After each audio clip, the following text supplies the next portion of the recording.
And here we are. Welcome in. Gonna talk about some A-10.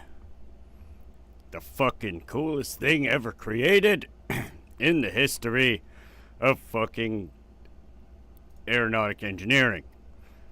Holy shit. And then pull out some stuff. And then we'll get into it. But until then, I hope everybody is having a wonderful night, morning, afternoon, or evening, wherever the fuck you're at. I hope you're having a good time. Because we're about to, talking about this fucking thing. It's an amazing piece of technology, the Fairchild Republic A-10 Thunderbolt 2. Let's fucking go! Let's get started. God, this thing's amazing. I know this isn't the A-10, but you gotta start somewhere, right? So let's get into it. The Fairchild Republic A-10 Thunderbolt 2 is a single-seat, twin-turbofan, straight-wing subsonic attack aircraft developed by Fairchild Republic for the United States Air Force. In service since 1977, it is named after the Republic P-47 Thunderbolt, but is commonly referred to as the Warthog or simply Hog.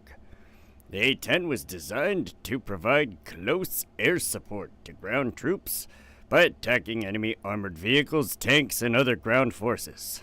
It is the only production-built aircraft designed solely for close air support to have served with the United States Air Force. Its secondary mission is to direct other aircraft in attacks on ground targets, a role called Forward Air Controller. Airborne aircraft used primarily in this role are designed A-10. Or designated, sorry. The A-10 was intended to improve on the performance and firepower of the Douglas A-1 Skyraider. That's what you see right here, this beautiful thing. The Douglas A-1 Skyraider. The Thunderbolt 2's airframe was designed around the high-powered 30mm GAU-8 Avenger rotary autocannon.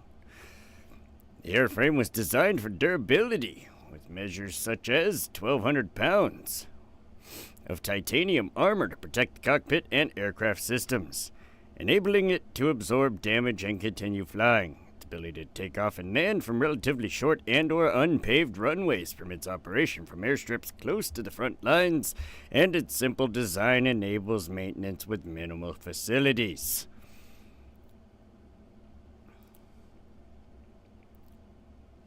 We'll get into this one in a second, because this is kind of related. The F4 Phantom is kind of related. It served in the Gulf War, the American-led intervention against Iraq's invasion of Kuwait, where the aircraft distinguished itself. The A-10 also participated in other conflicts such as the Balkans, Afghanistan, the Iraq War, and against the Islamic State in the Middle East. The A-10A single-seat variant was the only version produced, though one pre-production airframe was modified into the Y-810B twin-seat prototype to test an all-weather, night-capable version. In 2005, a program was started to upgrade the remaining A-10A aircraft to the A-10C configuration, with modern avionics for use with precision weaponry. The U.S. Air Force had stated that the Lockheed Martin F-35 Lightning II would replace the A-10 as it entered service, but this remains highly contentious within the U.S. Air Force and in political circles. It's probably because the A-10 is far less expensive to build and maintain than an F-35. Designing airplanes, let me just throw this out there. Designing airplanes for the Air Force, like, I get what you were trying to go with the F-35 having a multi-role fighter capable of fulfilling basically all the roles. But then you wind up with something that costs $250 million, and we can only purchase 2 or 3 of them. Whereas if you had made, I don't know, shit, you could probably spend $30 million on a fucking A-10 and roll out 10 times the amount for a single F-35, right? For every one F-35, you could have 10 A-10s that are all designed for a single role. It would be far cheaper, and we would get much more out of it if we designed aircraft specifically for specific roles rather than multi-role fighters. This is what we've come to. Unfortunate. It's part of the reason I said the F-4 was relevant. I'll get into that in a second. But seriously, like, as cool as multi-role fighters are, having one particular role that they're a master at is far cheaper than designing something like the F-35. I mean, it's cool. Don't get me wrong. It's a fucking cool plane. But damn, is it expensive to build, and holy shit, is it expensive to maintain. The United States Air Force gained congressional permission to start retiring A-10s in 2023, but further retirements were paused until the United States Air Force can demonstrate that the A-10's close air support capabilities can be replaced. And Dan? Hey, Dano.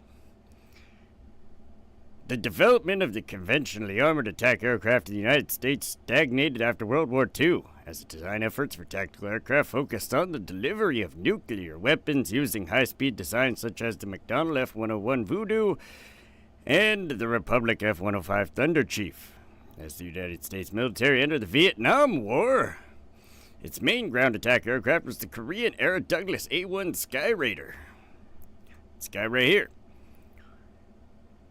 And then was largely the fucking F-4 Phantom.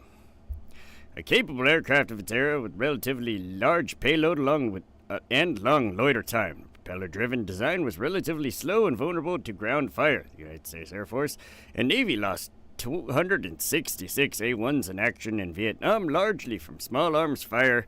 It also had inadequate firepower. The lack of modern conventional capability prompted calls for specialized attack aircraft. On June 7, 1961, the Secretary of Defense, Robert McNamara, ordered the United States Air Force to develop 2 tactical aircraft, one for the long-range strike and interdictor role, and the other focusing on fighter-bomber mission.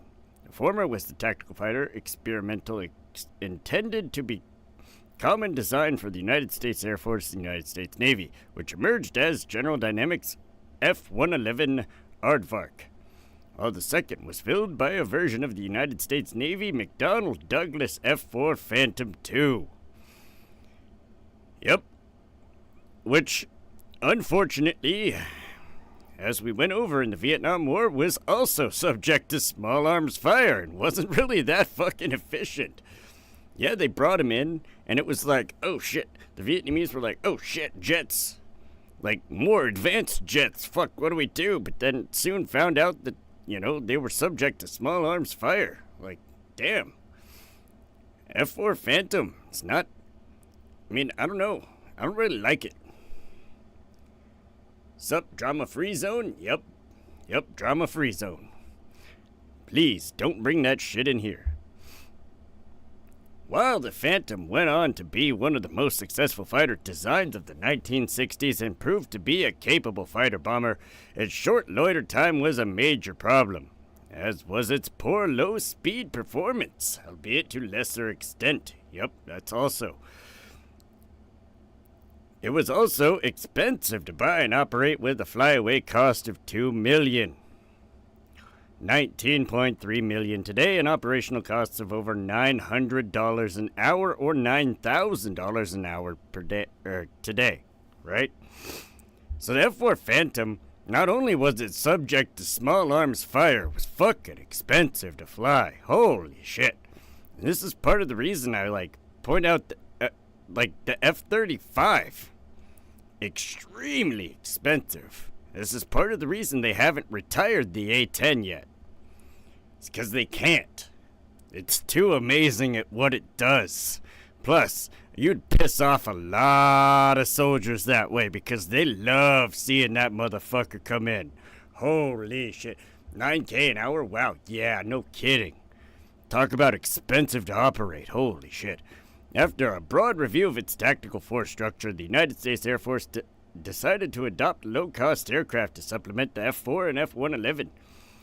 It first focused on the Northrop F-5, which had air-to-air capability.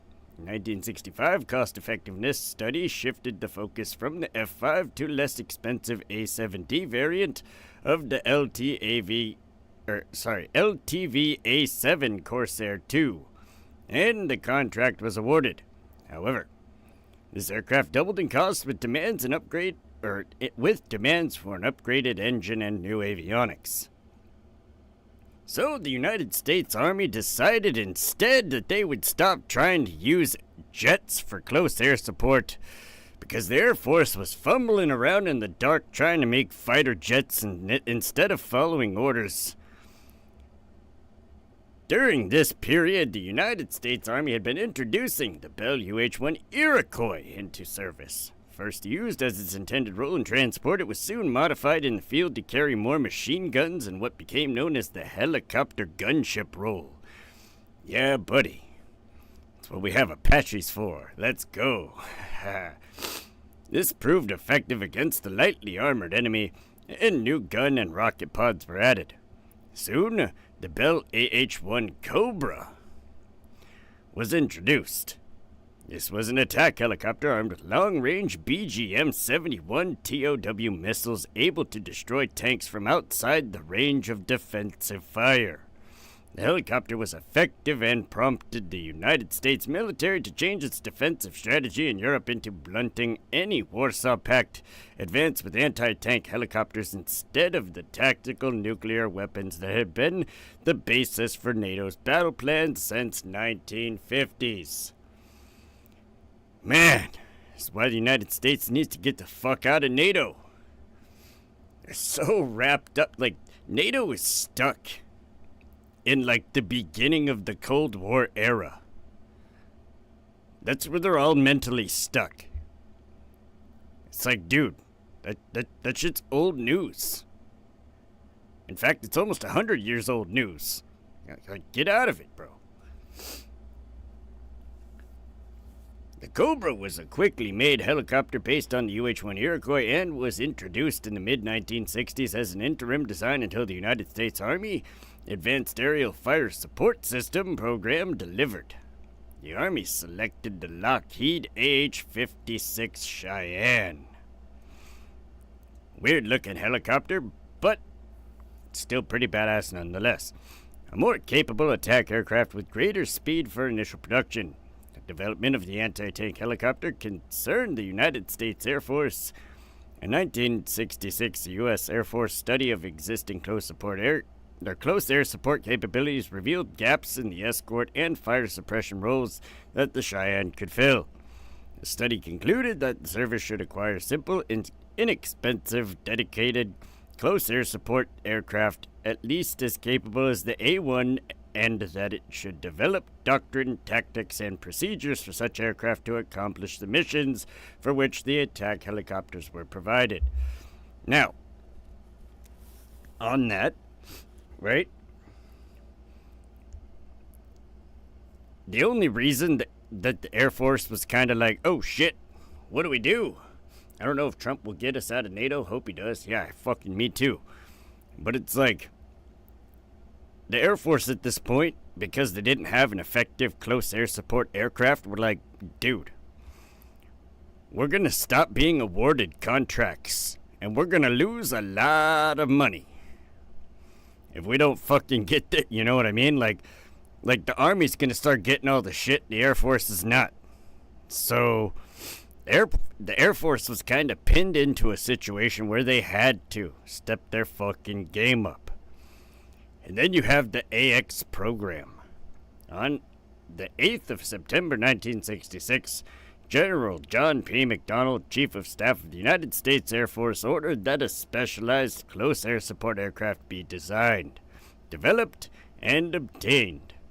On the 22nd of December, a requirements action directive was issued for the AX close air support airplane, and the Attack Experimental AX Program Office was formed. On the 6th of March 1967, the United States Air Force released a request for information to 21 defense contractors for the AX. Well, we all know who won the contract. Bada bing. In May 1970, United States Air Force issued a modified, more detailed request for the proposals for the aircraft. The threat of Soviet armed forces and all-weather attack operations had become more serious. The requirements now included that an aircraft would be designed specifically for the 30mm rotary cannon that's 3/4 the size of a fucking Volkswagen. Let's go!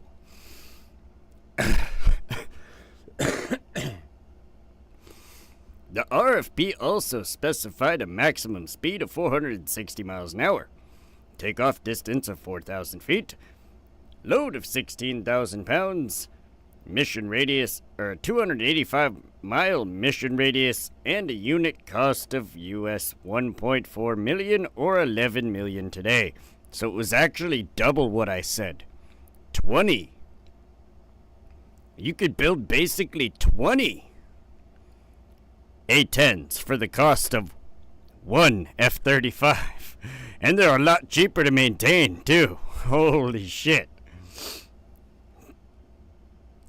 That's why they won't ever be replaced until the United States Air Force actually focuses on a airplane specifically to replace them.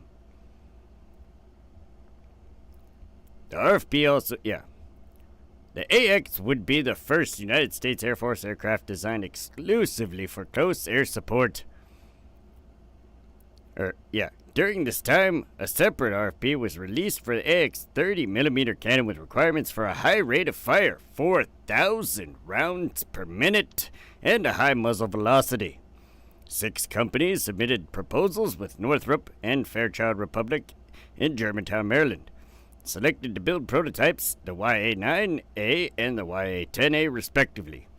General Electric and Philco Ford were selected to build and test GAU-8 cannon prototypes. 2 YA-10 prototypes were built in Republic Factory in Farmingdale, New York, and first flown on the 10th of May, 1972, by pilot Howard Sam Nelson. Production A-10s were built by Fairchild in Hagerstown, Maryland, after trials of a fly-off against a YA-9 on the 18th of January 1973. The United States Air Force announced the YA-10 selection for production, and it was a fucking close one too. That's not how they did it at the time either. What they used to do is they used to just test the aircraft and then compare the numbers on paper and whatever looked good, right? That's what they went with, whatever was better on paper. No, this time they were like, we need, actual testing. And there was a whole bunch of bitching going on between, the companies and the Air Force. We want to have our test pilots do it. And it's like, okay, but your test pilots have never been in a fucking mission. So we want to have experienced Air Force pilots who are going to be flying the damn missions, test the fucking planes for what they're supposed to do. So it was this big old thing that went fucking haywire for a minute. And ended up using, the companies tested it, and then they released the planes for the Air Force pilots to run their, mock mission tests, I guess. And it was fucking close, man. It was fucking close. But the A-10 came out slightly better. Slightly better. Mainly because of where the engines are placed. That had a big impact. It was kind of an out-of-the-box design, but it worked, and the engines were still kind of shit nonetheless in the beginning, even though they're the coolest sounding fucking engines ever. Man, we'll get into that in a minute. General Electric was selected to build the GAU-8 cannon in June 1973. The YA-10 had an additional fly-off in 1974 against the Lingo Temco Vought A-7D Corsair II. The principal United States Air Force attack aircraft at the time to prove the need for a new attack aircraft. The first production A-10 flew in October 1975, and deliveries commenced in March 1976. One experimental two-seat A-10 night adverse weather version was built by Fairchild by converting the first demonstration testing and evaluation, A-10A, for consideration by the United States Air Force. It included a second seat for a weapons systems officer responsible for electronic countermeasures, navigation, and target acquisition. The NAW version did not interest the United States Air Force or export customers. The two-seat trainer version was ordered by the United States Air Force in 1981, but funding was canceled by Congress and was not produced. The only two-seat A-10 resides at Edwards Air Force Base's Flight Test Center Museum. Yep. Single-seater. You're alone in that thing. Flying into enemy fire, nonetheless. But what a beautiful plane it is. Oh my God. On the 10th of February 1976, Deputy Secretary of Defense Bill Clements authorized a full-rate production, while the first A-10 was accepted by the United States Air Force Tactical Air Command on the 30th of March 1976.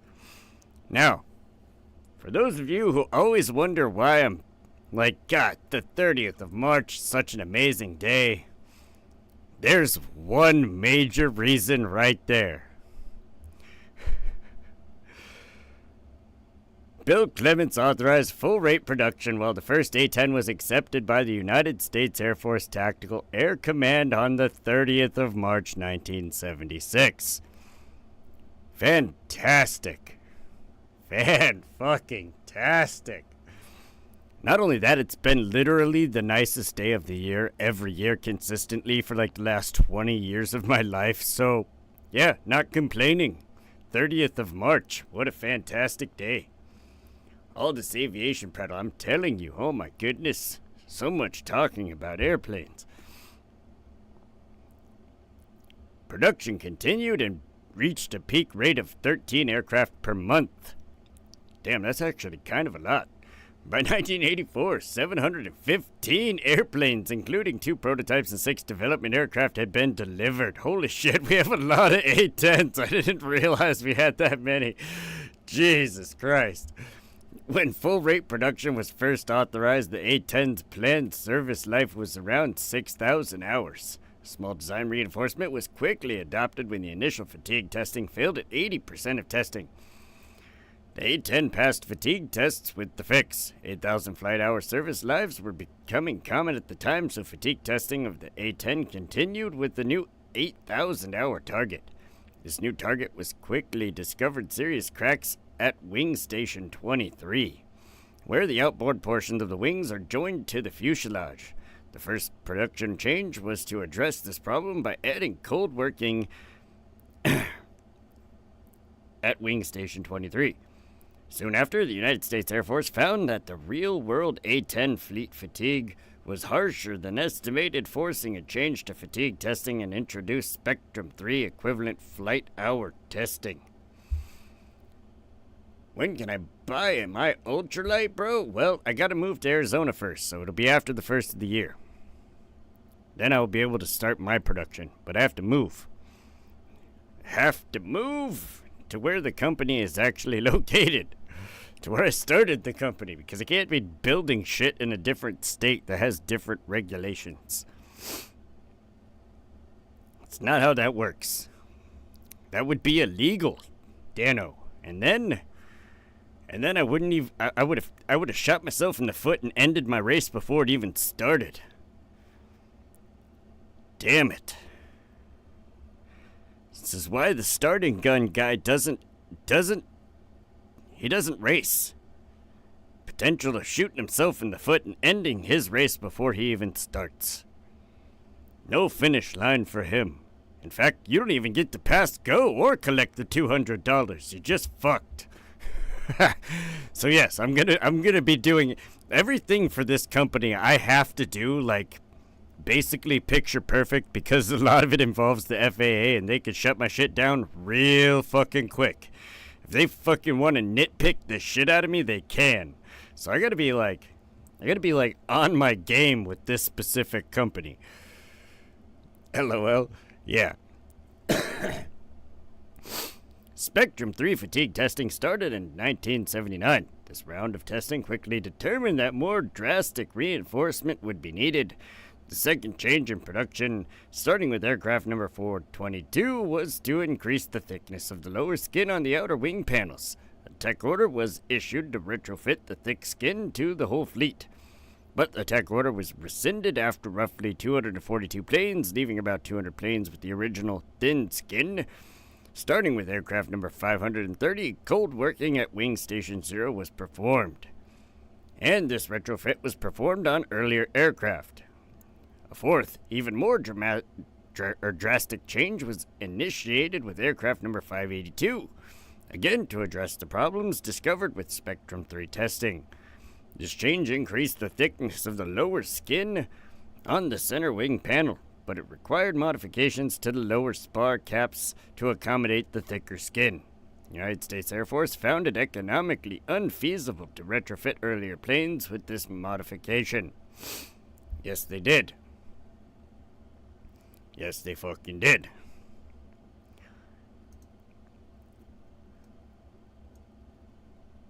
Man, nasty. The A-10 has received many upgrades since entering service. Can't race without a fleet. Without feet. Problem solved. Facts. In 1978, it received the pave-penny laser receiver pod mounted on a pylon attached below the right side of the cockpit, which receives reflected laser radiation from laser designators to allow the aircraft to deliver laser-guided munitions. Nice. In 1980, the A-10 began receiving an inertial navigation system.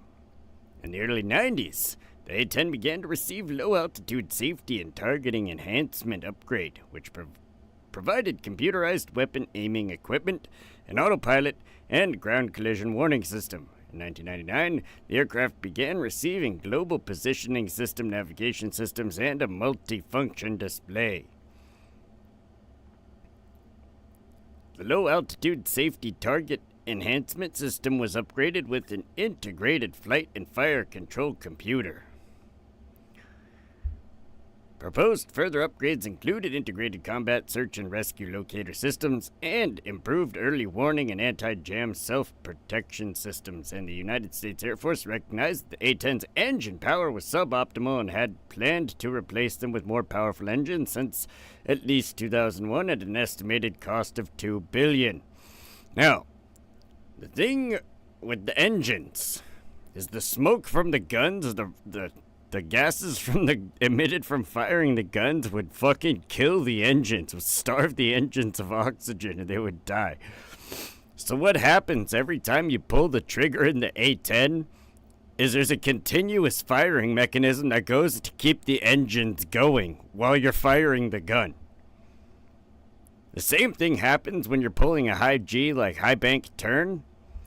There's a lack of air going directly into the engines, so the continuous firing mechanism kicks on during that too.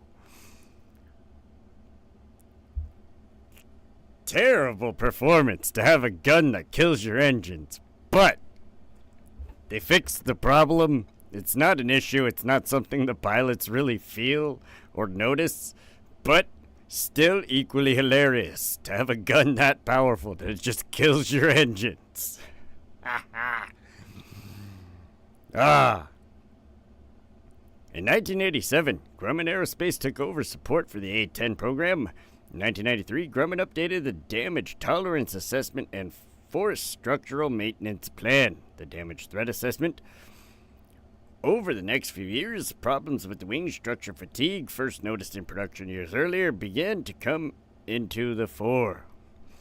Implementation of the maintenance plan was greatly delayed by the Base Realignment and Closure Commission, which led to 80% of the original workforce being let go. Damn it. During inspections in 1995 and 1996, cracks at the Wing Station 23 location were found on many A-10s. While many were in line with updated predictions from 1993, two of these were classified as near critical size, well beyond predictions. In August 1998, Grumman produced a new plan to address these issues and increase the lifespan to 16,000 hours. This led to the Hog Up program, which commenced in 1999. Let's fucking go! The Hog Up program. Additional aspects were added to the Hog Up over time, including new fuel bladders, flight control systems, and engine nacelle inspections. In 2001, the cracks were reclassified as critical, which meant they were considered repairs, not upgrades, which allowed bypassing normal acquisition channels for more rapid implementation. Let's go for fucking loopholes. An independent review of the Hog Up program presented in September 2003 concluded that the data on which the wing upgrade relied could no longer be trusted. Shortly thereafter, fatigue testing on a test wing failed prematurely, and also mounting problems with the wings failing in service inspections at an increasing rate became apparent. The United States Air Force estimated they would run out of wings by 2011. But that didn't happen. Of the planes explored, replacing the wings with new ones was the least expensive. An initial cost of $741 million and a total cost of $1.72 billion over the program's life. So about 3 to 6 or 7 F-35s to repair all of the A-10's wings? All right. Well, I mean, it's not a bad trade-off. I'm just saying. It's still kind of cheap to maintain when you look at the cost of some of the newer planes in production. That's what I'm getting at. It's like it's almost cheaper to maintain the older, still relevant planes than fucking buy F-35s. As cool as they are, they're fucking expensive. In 2005, a business case was produced with three options to extend the fleet's life. The first two options involved expanding the service life extension program at a cost of $4.6 billion and $3.16 billion respectively.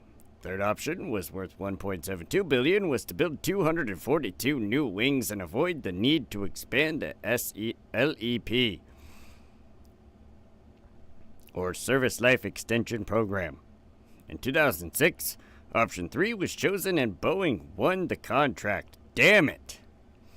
Well, better hope those wings are good. They don't fall off the plane. Looking at you, Boeing.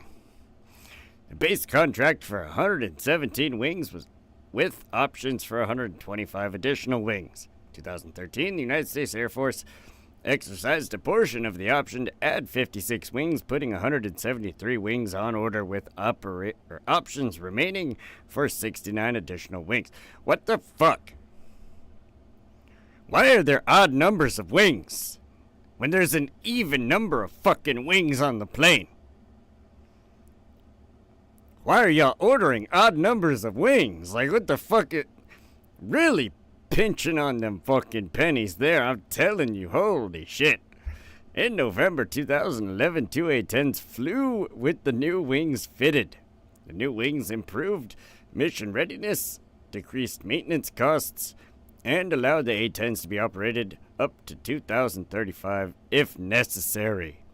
Re-winging work was organized under the Thick Skin Urgent Spars Knitting Program, or TUSK.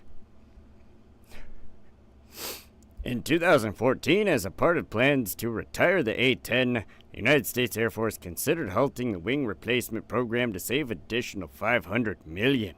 However, by May 2015, the re-winging program was too advanced to be financially efficient to cancel.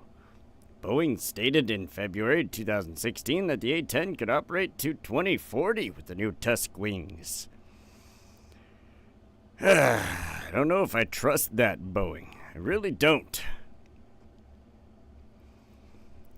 From 2005 to June 2011, the entire fleet of 356 A-10s and OA A-10s were modernized in the Precision Engagement Program and redesignated to the A-10C. Upgrades include all-weather combat capability, an improved fire control system, electronic countermeasures, smart bomb targeting, a modern communications suite including a Link 16 radio and SATCOM, and cockpit upgrades comprising of 2 multifunction displays and HOTAS configuration mixing with the F-16's flight stick with the F-15's throttle. Let's go! Oh my god. The Government Accountability Office in 2007 estimated the cost of upgrading, refurbishing, and servicing life extension plants total of $2.25 billion through 2013. In July 2010, the United States Air Force issued Raytheon a contract to integrate a helmet-mounted integrated targeting HMIT system into the A-10C. The LASTE system was replaced with the integrated flight and fire control computer included in the PE upgrade. Throughout its life, multiple software upgrades have been made. While this work was to be stopped under plans to retire the A-10 in February 2014, Secretary of the Air Force Deborah Lee James ordered that the latest upgrade, designated Suite 8, continue in response to congressional pressure. Congress. Suite 8 software includes IFF Mode 5, which modernizes the ability to identify the A-10 to friendly units. Additionally, the paved penny pods and pylons were removed as their receive-only capability has been replaced by the AAQ-28V4 Lightning AT targeting pods, or Sniper XR targeting pod. Fuck, that's a mouthful, holy shit. Which both have laser designators and rangefinders. In 2012, Air Combat Command requested the testing of 600 U.S. gallon external fuel tank, which would extend the A-10's loitering time by 45 minutes to an hour. Flight testing of such a tank had been conducted in 1997, but did not involve combat evaluation. Over 30 flight tests were conducted by the 40th Flight Test Squadron to gather data on the aircraft's handling, characteristics, and performance across different load configurations. It was reported that the tank slightly reduced stability in the yaw axis, but there was no decrease in aircraft tracking performance. Let's fucking go, buddy. That thing is fucking sick. It is the coolest shit.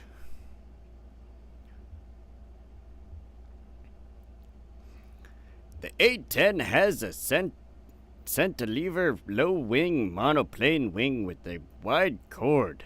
It has superior maneuverability at low speeds and altitude due to its large wing area, high wing aspect ratio, and large ailerons. The wing also allows short takeoffs and landings, permitting operations from austere forward airfields near the front nines. The A-10 can loiter for extended periods and operate under 1,000-foot ceilings with 1.5-mile visibility. It typically flies at a relatively low speed of 300 knots, which makes it a better platform for the ground attack role than fast fighter bombers, which often have difficulty targeting small, slow-moving targets like the F-4 Phantom did in Nam.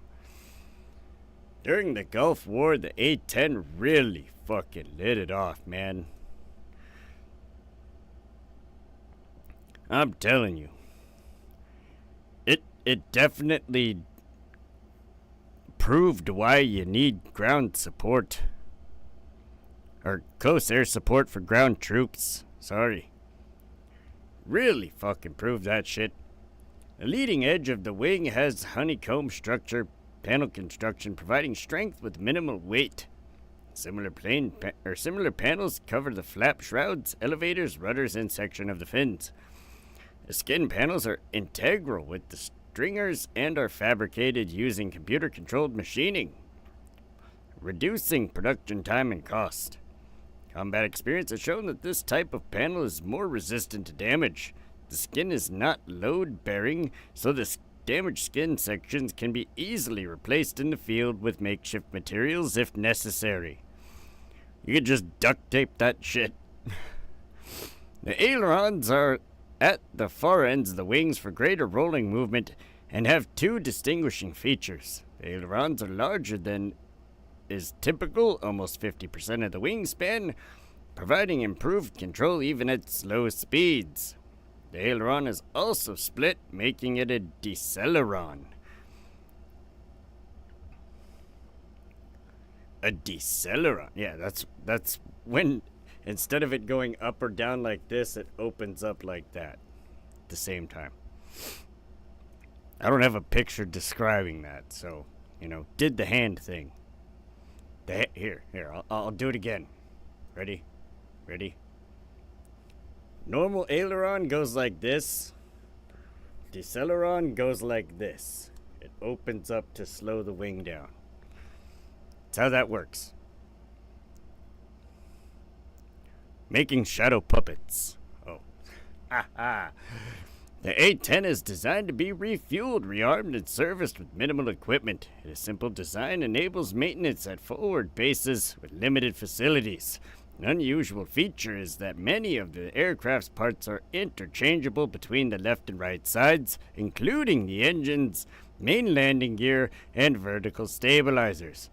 The sturdy landing gear, low-pressure tires, and large, straight wings allow operation from short, rough strips even with the heavy aircraft ordnance load, allowing the aircraft to operate from damaged airbases, flying from taxiways, or even straight roadway sections.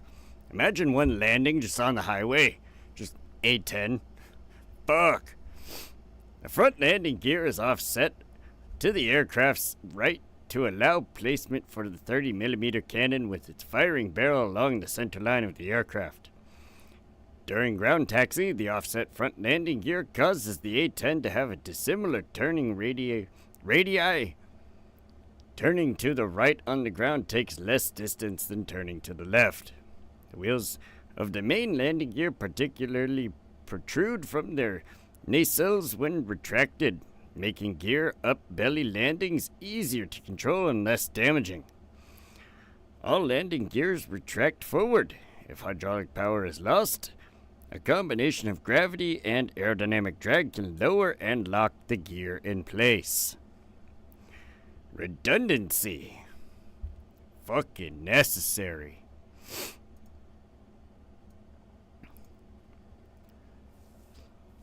The A-10 is battle hardened to an exceptional degree, being able to survive direct hits from armor-piercing and high-explosive projectiles up to 23mm. It has double redundant hydraulic flight systems and mechanical system as backup if hydraulics are lost. Flight without hydraulic power uses the manual reversion control system, pitch and yaw control engines automatically. Roll control is pilot selected. In manual reversion mode, the A-10 is sufficiently controllable under favorable conditions to return to base, although control forces are greater than normal. It is designed to be able to fly with one engine, half of the tail, one elevator, and half of a wing missing. Just throwing that out there. That thing can fly under almost any condition. Just shot up to shit and it's still going. As the A-10 operates close to enemy positions, making it an easy target for manned portable air defense systems, surface-to-air missiles, and enemy aircraft. It carries both flares and chaff cartridges. The cockpit and parts of the flight control systems are protected by 12,000 pounds of titanium aircraft armor, referred to as the bathtub. The armor has been tested to withstand strikes from 23mm cannon fire and some indirect hits from 57mm shell fragments. It's made up of titanium plates with thickness varying from half an inch to 1.5 inches, determined by a study of likely trajectories and deflection angles. The armor makes up almost 6% of the A-10's empty weight. The armor around the pilot makes almost 6% of the entire aircraft's weight. Crazy. Any interior surface of the tub directly exposed to the pilot is covered by a multi-layer nylon spall shield to protect against shell fragmentation. The front windscreen and canopy are resistant to small arms fire. Its durability was demonstrated on 7th of April 2003 when Captain Kim Campbell, while flying over Baghdad during 2003 invasion of Iraq, suffered an extensive flak damage that damaged one engine and crippled the hydraulic system, requiring the stabilizer and flight controls to be operated via manual reversion mode. Despite this, Campbell's A-10 flew for nearly an hour and landed safely. Legend. The A-10 was intended to fly from forward air bases and semi-prepared runways. For a foreign object, damage to an aircraft's engines is normally a high risk.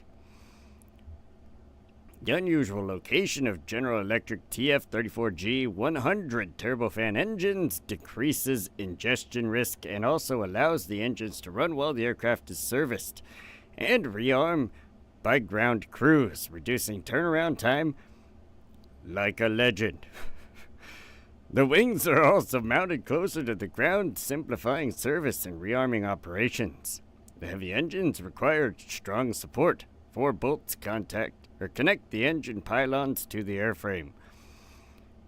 The engine's high 6-to-1 bypass ratio contributes to a relatively small infrared signature, and their position directs exhaust over the tailplanes, further shielding it from detection by infrared homing surface-to-air missiles. Relevant design. Let's go. To reduce the likelihood of damage to the fuel system, all 4 tanks are located near the aircraft center and are separated from the fuselage. Projectiles would need to penetrate the aircraft's skin before reaching a fuel tank's outer skin. Compromised fuel transfer lines self-seal. If damage exceeds the tank's self-sealing capabilities, check valves prevent fuel from flowing into a compromised tank. Most fuel system components are inside the tank so that the component failure will not lead to fuel loss. The refueling system is also purged after use. Reticulated polyurethane foam lines both the inner and outer sides of the fuel tanks, retaining debris and restricting fuel spillage in the event of damage. The engines are shielded from the rest of the airframe by firewalls and fire extinguishing equipment. If all 4 main tanks were lost, 2 self-sealing sump tanks contain fuel for 230 miles of flight. Holy shit, the redundancy. My goodness. Oh, man. This fucking plane is legendary. We're not done yet. We are not done yet. Gotta find what... Yeah. Alright. Hold on. We're not done yet. Got a little something at the end we're gonna be able to check out too. But in the meantime,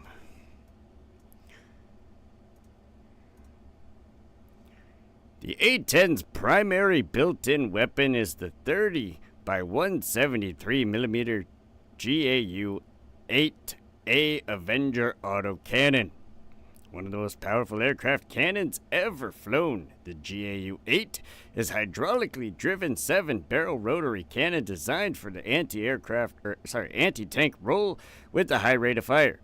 The original design could be switched by the pilot to 2,100 or 4,200 depleted uranium armor-piercing shells per minute.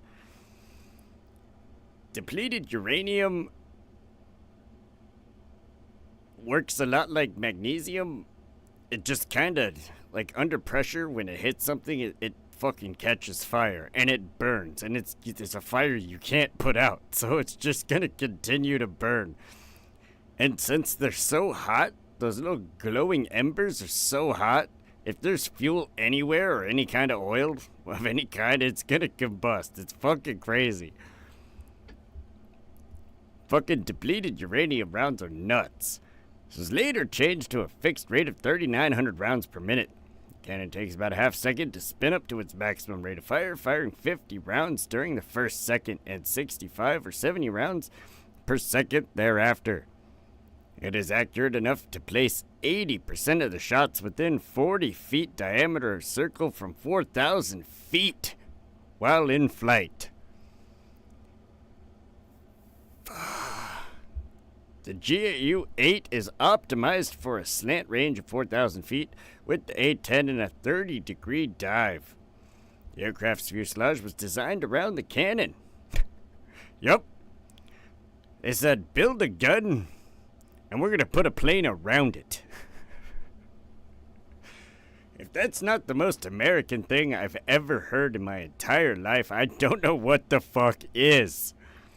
The aircraft's fuselage was designed around the cannon. The GAU-8A is mounted slightly to the port side. The barrel in the firing location is on the starboard side, so it's aligned with the aircraft's center line. The gun's 5 foot, 11.5 inch ammunition drum. 5 foot, 11.5 inch ammunition drum. Holy shit. Can hold up to 1,350 rounds of 30 millimeter ammunition, but generally holds 1,174. To protect the rounds from enemy fire, armor plates of differing thickness between the aircraft's skin and drum are designed to detonate incoming shells. Dang. The A-10 commonly carries AGM-65 Maverick air-to-surface missiles. Targeted via electro-optical or infrared systems, the Maverick can hit targets much further away than the cannon, and thus incur less risk from anti-aircraft systems. During Desert Storm, in the absence of dedicated forward-looking infrared cameras for night vision, the Maverick's infrared camera was used for night missions as a poor man's FLIR, or forward-looking infrared. Other weapons include cluster bombs and the Hydra 70 rocket pods. The A-10 is equipped to carry GPS and laser-guided bombs, such as the GBU-39, small diameter bomb, paveway series bombs, joint direct attack munitions, or JDAMs, wind-corrected munitions dispenser, AGM-154 joint standoff weapon glide bombs. Holy shit. The A-10s usually fly with ALQ-131 electric countermeasure pod under one wing and 2 AIM-9 Sidewinder air-to-air missiles for self-defense under the other. Nailed it. The first unit to receive the A-10 was the 355th Tactical Training Wing based at Davis-Monthan Air Force Base in Arizona, March 1976. The first unit to achieve initial operating capability was the 354th Tactical Fighter Wing at Myrtle Beach Air Force Base in South Carolina in October 1977. A-10 deployments followed at bases both at home and abroad, including England Air Force Base, Louisiana, Eielson Air Force Base in Alaska, Osan Air Force Base in South Korea, and the RAF Bentwaters RAF Woodbridge in England. The 81st TFW of RAF Bentwaters RAF Woodbridge operated a rotating detachment of A-10s at 4 bases in Germany known as Forward Operating Locations: Liepheim, Sembach Air Base, Nervinch Air Base, and RAF Alhorn. The A-10s were initially unwelcome addition to many in the United States Air Force. Most pilots did not want to switch to it as fighter pilots traditionally favored speed and appearance. 1987, many A-10s were shifted to the forward air control role and redesignated to OA-10. In the FAC role, the OA-10 is typically equipped with up to 6 pods of 2.75-inch or 70mm Hydra rockets, usually with smoke or white phosphorus warheads used for target marking. OA-10s are physically unchanged and remain fully combat capable despite the redesignation. The 23rd TFWs, it's kind of funny to me, before I get into this, it's kind of funny to me. Because as much as the pilots can't stand the A-10, the fucking ground troops love them, dude. Oh man, they love them. And I would love to fly an A-10. The close grounds or close air support fucking for ground troops be fucking awesome. Like, fuck all that fighter fucking dogfighting shit. Blow up some tanks, man. Come on. With the fucking machine gun. Let's go. The 23rd TFW's A-10s were deployed to Bridgetown, Barbados during Operation Urgent Fury in 1983, American invasion of Grenada. They provided air cover for United States Marine Corps landings on the island of Curacao in late October 1983, but did not fire weapons as no resistance was met. That scene right there, in the trees, that's white phosphorus. Target marking.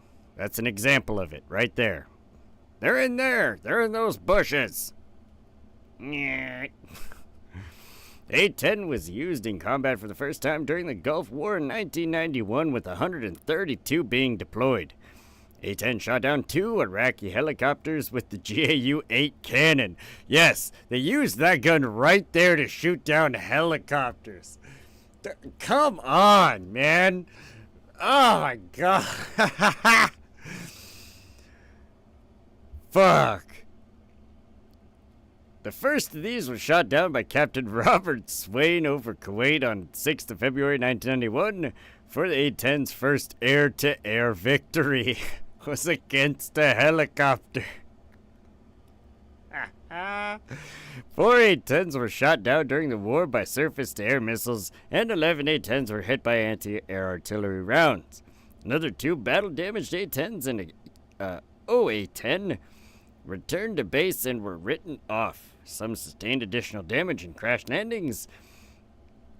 At the beginning of the war, A-10s flew missions against Iraqi Republican Guard, but due to heavy attrition from 15 February, they were restricted to within 20 nautical miles of the southern border. A-10s also flew missions hunting Iraqi Scud missiles. The A-10 had a mission capable rate of 95.7%, meaning they were capable of accomplishing their mission 95.7% of the time. Flew 8,100 sorties and launched 90% of the AGM-65 Maverick missiles fired in the conflict. Shortly after the Gulf War, the United States Air Force abandoned the idea of replacing the A-10 with a close air support version of the F-16. Yeah, of course they did. Shit. A-10s fired approximately 10,000 30mm rounds in Bosnia and Herzegovina in 1994-95, following the seizure of heavy weapons by Bosnian Serbs from a warehouse in Ilidza. Multiple sorties were launched to locate and destroy the captured equipment. On the 5th of August 1994, 2 A-10s located and strafed an anti-tank vehicle. Afterward, the Serbs agreed to return the remaining heavy weapons. In August 1995, NATO launched an offensive called Operation Deliberate Force. A-10s flew close air support missions attacking Bosnian Serb artillery and positions. And in late September, A-10s began flying patrols again. A-10s returned to the Balkan region as a part of Operation Allied Force in Kosovo beginning in March 1999. In March 1999, A-10s escorted a supported search and rescue helicopters in finding a downed F-117 pilot. A-10s were deployed to support search and rescue missions, but gradually received more ground attack missions as time went on. A-10's first successful attack in Operation Allied Force happened on the 6th of April 1999. A-10s remained in action until the end of combat in June 1999.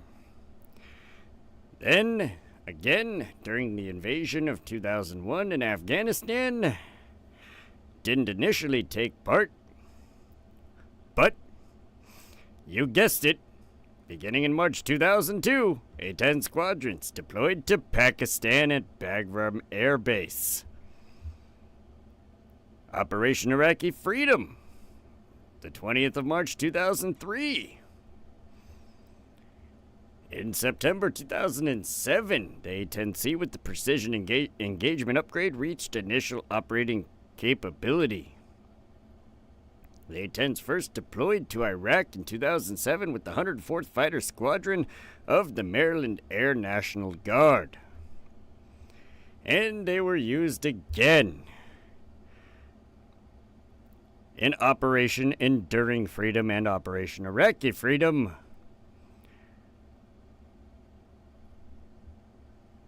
And in March 2011, you see what I'm doing here? That, like, every war since the Gulf War, A-10s have been deployed.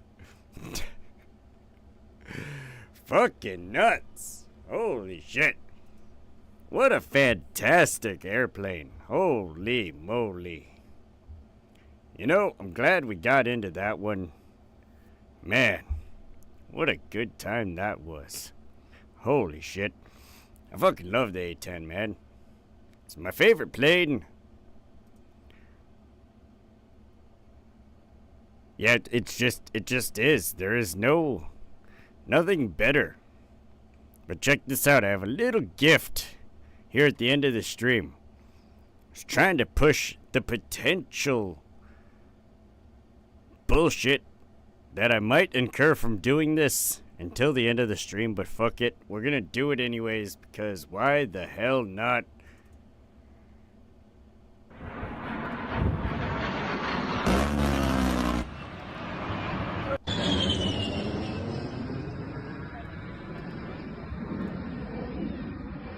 Everybody likes a little bit of military farts every now and then.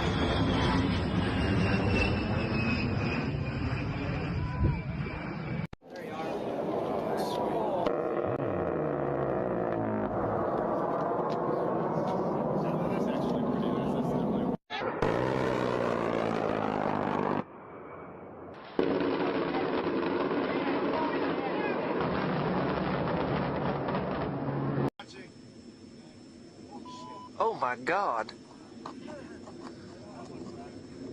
I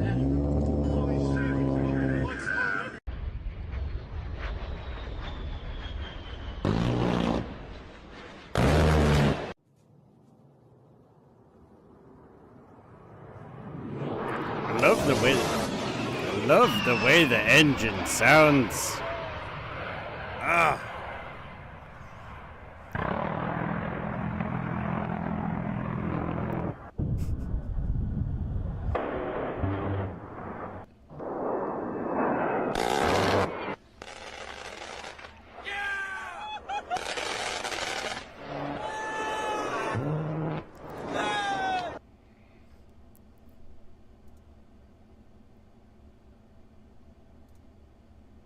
Now you see how happy those guys were at the end there. Fucking A. Fucking A. Can't take that away from those guys. Come on now. If I had my way, they would never get rid of the A-10. Ever. Ha ha. Yes. Oh, man. Alright. Well, shit. That's all the content I had for tonight. I just wanted to come bullshit about the A-10 for a minute, watch a nice little fart compilation, and then, carry on with my evening. I don't know. I definitely have to go walk my dogs, because they've been fucking being assholes. My Malamute's in heat, I'm trying to mate my Malamute and my Doberman, and so he's like, my Doberman's being a fucking humpy boy, and it's fucking driving me up the damn wall. So, you know, gotta deal with that. Fucking A. Fucking A. Interesting situation, but their puppies are gonna look fucking cool. Their puppies are gonna look epic. Oh man, can't wait till I have an army of Dobermute fucking dogs. Let's fucking go. That being said, my time with you all tonight has come to an end. I hope that all of you out there have a wonderful morning, afternoon, evening, or night. Wherever you're at in the world, enjoy your time, because it could be limited. You never know. A pack of Dobermutes might just show up out of nowhere, maul you, till you all, tear all your skin from your fucking flesh and your bones, eat you, and then gnaw on those bones. You never know what could happen. It's a very low possibility, but it is a possibility nonetheless. So, enjoy that time, because it could be fucking limited. I'm not going to play the Aviation Prattle intro. I'm actually going to play the new Battle Tactics and War Strategies intro for this one's outro, because it's still kind of relevant. The A-10 is indeed a, it is indeed a fucking military device. May not be a strategy or well, I guess technically it kind of is, isn't it? Kind of is. Just a battle tactic of some form. Strategically going in there and taking out artillery with fucking A-10s at a 95.7% success rate. It's pretty fucking strategic to me. I don't know about you, but either way, everybody have a fantastic night. I will see you next time. Saturday night for the gaming streams. Saturday and Sunday. And then Monday we'll get back into the Ottoman October with some Ottoman-Hungarian wars. Let's fucking go. As for me, I am out. Deuces.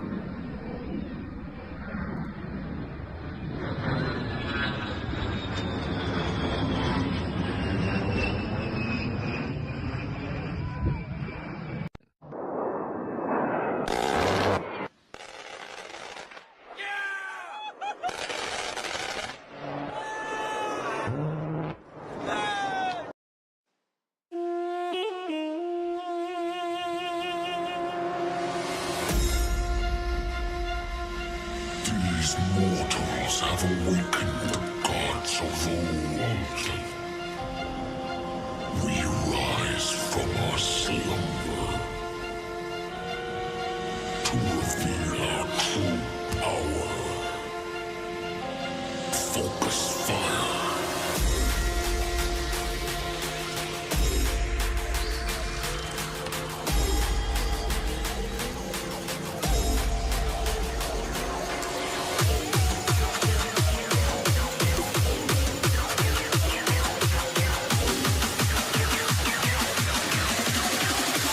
Now to strike.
Now to strike.